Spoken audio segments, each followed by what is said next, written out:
नमस्कार, मी अमिता चितळे.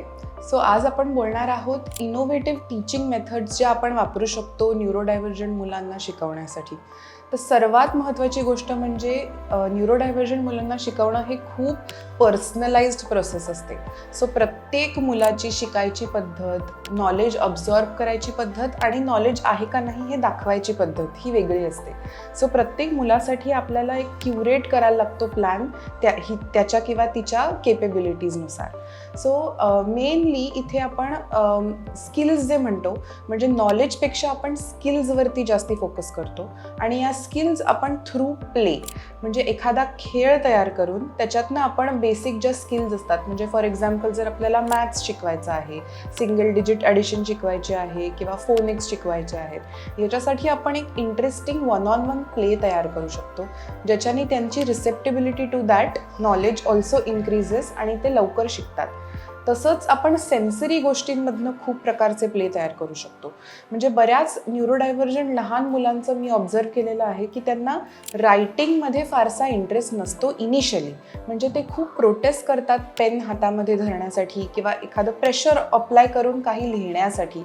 स्क्रिबलिंग त्यांना आवडतं पण इन्स्ट्रक्शन फॉलोड जे कंट्रोल्ड रायटिंग आपण म्हणतो त्याच्यामध्ये थोडासा प्रोटेस्ट असतो.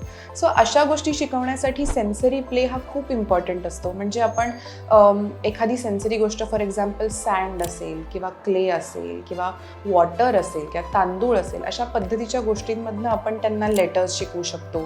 फिंगरचा जो कंट्रोल असतो तो शिकवू शकतो. फिंगर पेंटिंग थ्रू आपण त्यांना प्रेशर शिकवू शकतो. सो अशा इनोव्हेटिव्ह मेथड्सनी आपण त्यांना टीचिंग शिकवू शकतो. तर आता महत्त्वाची गोष्ट म्हणजे त्यांना एखादी गोष्ट शिकवली आहे, जर एखादं मूल नॉन व्हर्बल असेल तर ती आपल्याला कसं कळणार की त्यांना शिकवली आहे का नाही. So basically pen and paper exams do not work for such young children with न्यूरोडायव्हर्जन्स.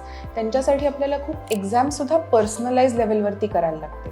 म्हणजे जर ते बोलून नाही दाखवू शकले तर त्यांना ऑब्जेक्ट पॉईंट करून किंवा त्यांच्या समोर ऑब्जेक्ट ठेवून त्याच्याबद्दलचे काही आपल्याला प्रश्न विचारायचे असतील which could be single word answers. की जर एखाद्या लहान 3 वर्षाच्या मुलाला मला बघायचं आहे की कलर्स समजले आहेत का नाही, तर मी जर एखादा गुलाबी शर्ट त्याच्यासमोर घालून गेले तर मी त्याला विचारू शकते की माझ्या शर्टचा रंग काय आहे. आणि जरी एवढ्या गोष्टीनंतर त्यांनी उत्तर दिलं नाही तर मी 2 ऑप्शन्स देऊ शकते की हा गुलाबी आहे का काळा आहे. बेसिकली ज्याच्यातलं एक हे बरोबर उत्तर असतं आणि एक आपल्याला माहिती आहे की जवळपासही नाही आहे बरोबर उत्तराच्या. सो स्पेशल अबिलिटीचे जे मुलं असतात, न्यूरोडायव्हर्जंटचे मुलं असतात, त्यांना युजली उत्तरं त्यांच्याकडनं घेण्यासाठी, माहिती करून घेण्यासाठी आपल्याला बरेचदा ऑप्शन्स द्यायला लागतात. इन्स्टेड ऑफ आस्किंग देम की तुम्ही विचार करा आणि आम्हाला सांगा उत्तर काय आहे, आपल्याला त्यांना साधारण 2 ऑप्शन्स ज्याच्यामध्ये एक हे आपल्याला माहिती आहे की बरोबर उत्तर आहे आणि दुसरं आपल्याला माहिती आहे की बरोबरच्या जवळपासही नाही आहे. सो अशा पद्धतीचे प्रश्न तयार करणं, अशा पद्धतीच्या ॲक्टिव्हिटीज तयार करणं याच्यामध्ये टीचर्सचं कौशल्य येतं, ज्याच्यामधनं आपण इनोव्हेटिव्ह वेज तयार करतो त्यांना शिकवण्यासाठी. तसंच बऱ्याच गोष्टी आपण आउटडोर प्ले थ्रू शिकतो. म्हणजे काउंटिंग असेल किंवा शेप सॉर्टिंग असेल, शेप आयडेंटिफिकेशन असेल, कलर आयडेंटिफिकेशन असेल, जे नेचर थ्रू आपल्याला खूप चांगल्या पद्धतीने करता येतं कारण ही सुद्धा खूप एक मोठी सेन्सरी ॲक्टिव्हिटी होते.